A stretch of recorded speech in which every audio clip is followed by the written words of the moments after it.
Ceci est une note synthétique sur l'accord entre le gouvernement et les syndicats d'enseignants représentatifs.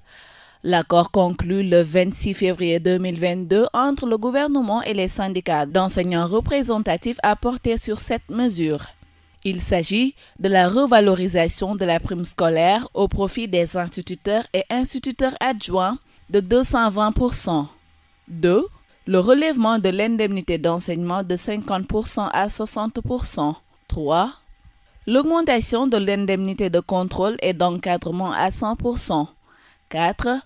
L'augmentation de l'indemnité de recherche documentaire et de surcharge horaire perçue par les professeurs d'enseignement scolaire, les professeurs d'enseignement moyen et les professeurs de collège d'enseignement général à 114%. 5. La revalorisation de l'indemnité liée à la fonction dirigeante qui varie de 93% à 229%. 6. La défiscalisation de l'indemnité de logement payée à 100 000 francs net d'impôts. Et 7. La revalorisation de la valeur du point indiciaire de 5 points passant de 51,43 à 56,43. Par conséquent, excepté l'indemnité de logement qui est défiscalisée, toutes les autres mesures sont fiscalisées conformément aux dispositions sans équivoque de l'accord.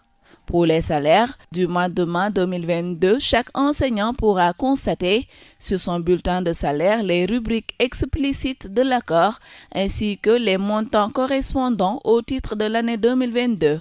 Ainsi, tous les engagements financiers contenus dans l'accord conclu le 26 février 2022 entre le gouvernement et les syndicats représentatifs d'enseignants ont été scrupuleusement respectés.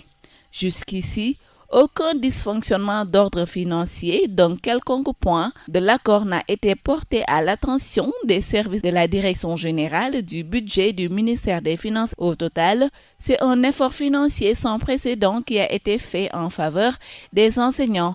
Malgré le contexte de crise économique mondiale et pris en compte dans la loi des finances rectificative 2022 pour laquelle le budget révisé du ministère de l'Éducation nationale s'est établi exceptionnellement à 673,150 milliards de nos francs, compte tenu des budgets des ministères de l'enseignement supérieur et de la formation professionnelle. À ces mesures de revalorisation de la rémunération des enseignants s'ajoute le soutien au pouvoir d'achat des Sénégalais, subventions à l'énergie, soutien au prix des denrées de première nécessité et revalorisation des salaires des agents publics pour un montant de 702 milliards de francs CFA. Nous rappelons que les différentes augmentations des salaires des enseignants ne concernent que l'année 2022. Dans 6 mois, à partir du 1er janvier 2023, d'autres augmentations suivront, avant celles prévues en 2024, conformément à l'accord. Or, depuis hier, nous constatons avec surprise et regret la rupture unilatérale de l'accord par les syndicats d'enseignants représentatifs. Le gouvernement appréciera dans les tout prochains jours cette nouvelle situation.